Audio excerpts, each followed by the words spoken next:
Hello, I'm Bill Brown, and I'm the creator of Guitar by Ear. Guitar by Ear is a collection of 700 songs taught for the guitar, completely by ear. And that means there's no music, there's no tab, there's no print, there's no video involved in learning these songs. They are taught in an all-audio format. This is the way that I learned to play most of the songs that I play on the guitar. And chances are your guitar hero and my guitar heroes, they learn to play songs in that same by-ear fashion. And when you take as many visual cues out of the learning process as you can, what happens is you're actually removing the crutches that are limiting your ability to play by ear. When you take these crutches out of the way, you're activating the verbal language centers of your brain. And these areas of your brain are much more adept at learning things by ear. So this not only helps you learn the song quicker, but it also helps you develop your ability to pick out other songs by ear. So, why am I making this video? There are some things that are easier to see when you're first learning them, like where your hands go, how to hold the guitar, the names of the parts of the guitar. And that's why I wanted to make this video, to make that part a lot quicker.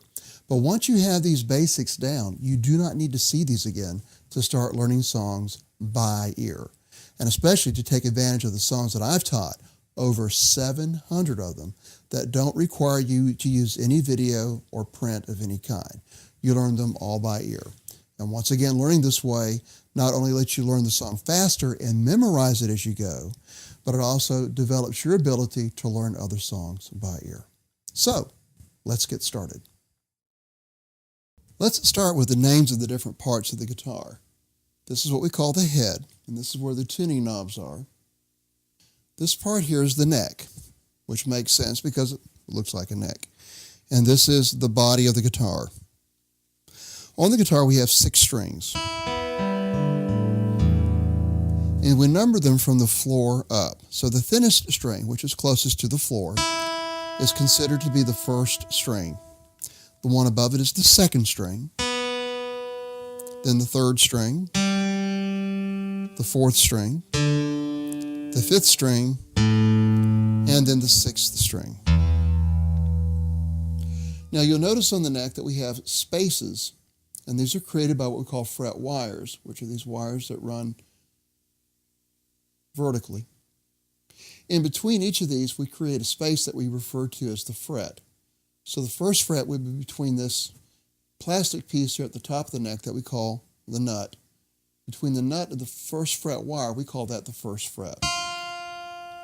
And that would be the second fret, third fret, fourth fret, and on like that. Also, the fingers I'm using in my fretting hand, which is usually your left hand if you are right-handed, we call the index finger, finger 1. The one next to it is finger 2, finger 3, and finger 4. And the thumb is just called the thumb if we do use it for some chords. So we have fingers 1, 2, 3, and 4. We have strings 1, 2, 3, 4, 5, 6. And the frets are numbered starting at the nut. So 1, 2, 3, 4, 5, 6, 7. And most guitars have markers both on the fretboard itself and up on the top here, like in my case, a small dot, at the 5th fret, 7th, 9th, and then 12th.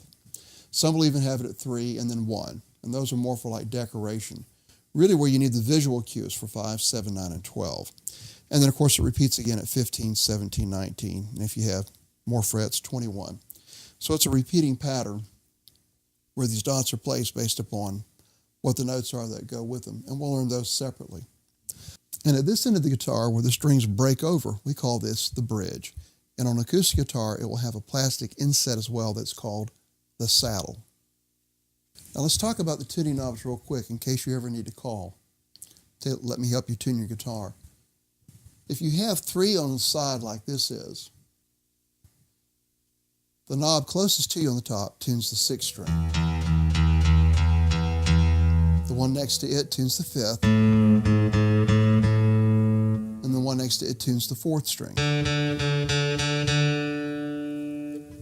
For the underside, the one closest to you tunes the 1st string.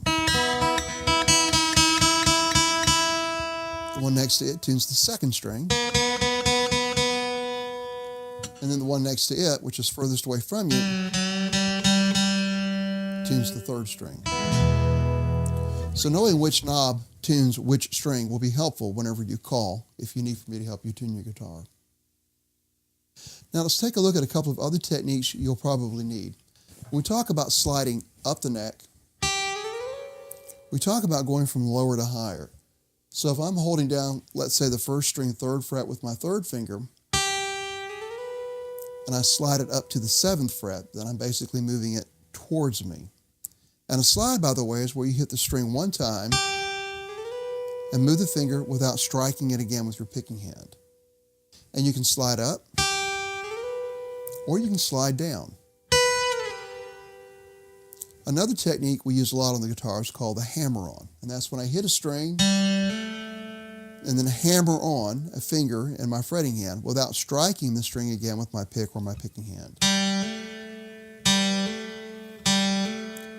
In that case, I'm doing it from an open string to the 2nd fret, but you could also hold down a fret and hammer to a fret higher using another finger. But once again, I'm only striking it one time, and we call that a hammer-on. The reverse of this is what we call a pull-off. In that case, I'm hitting that 3rd string 2nd fret, then pulling the finger off to pluck the string open without striking again with my picking hand. And the opposite of this, you can also do this with 2 closed strings. You can also do this with, say, the 4th fret and the 2nd fret, holding down the 4th fret with your 3rd finger and pulling off to your 1st finger waiting there on the 2nd fret. That would be considered a pull-off. And you've heard that lick before. That's a combination of pull-offs and hammer-ons. Another thing you need to know, too, for future purposes, is if I say go up a string, that means we're moving towards the ceiling. If I say go down a string, that means we're moving towards the floor. So for instance, let's say if you had your 3rd finger on the 4th string, 3rd fret, and I said, now let's move this finger down a string, well, you would move it down to the 3rd string. If I said go up a string, you would move towards the ceiling. And then once again, if I said go up a fret, you would go that way, towards you, because that makes it higher. And that's why we call it up.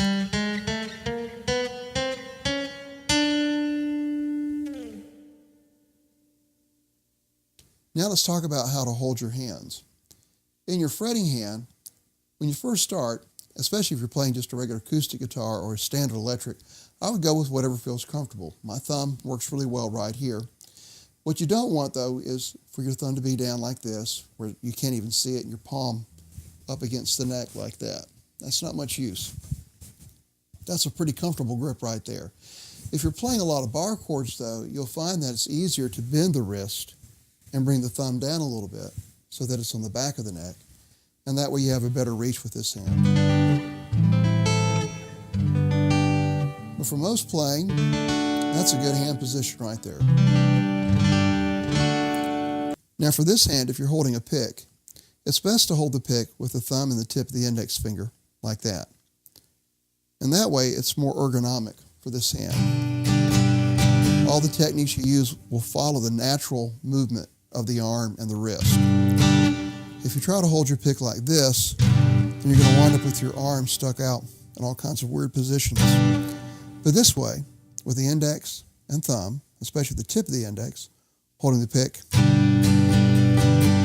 you're good to go. And if there's anything beyond that that's unusual, I'll mention it. Now, if you're finger picking,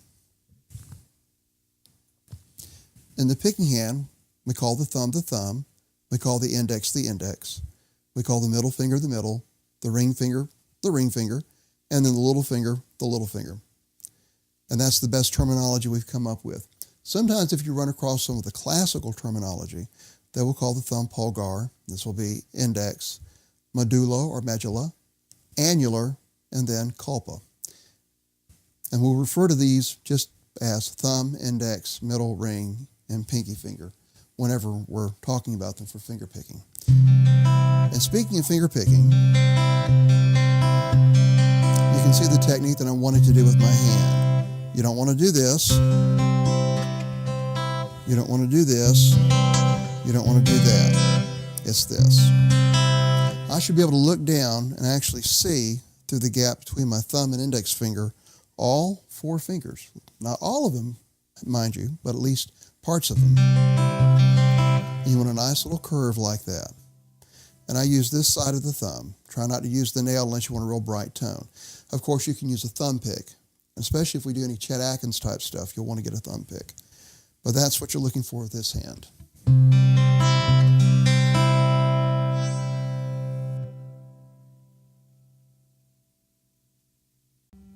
Okay, that should give you most of the basics you need to get started playing guitar by ear lessons.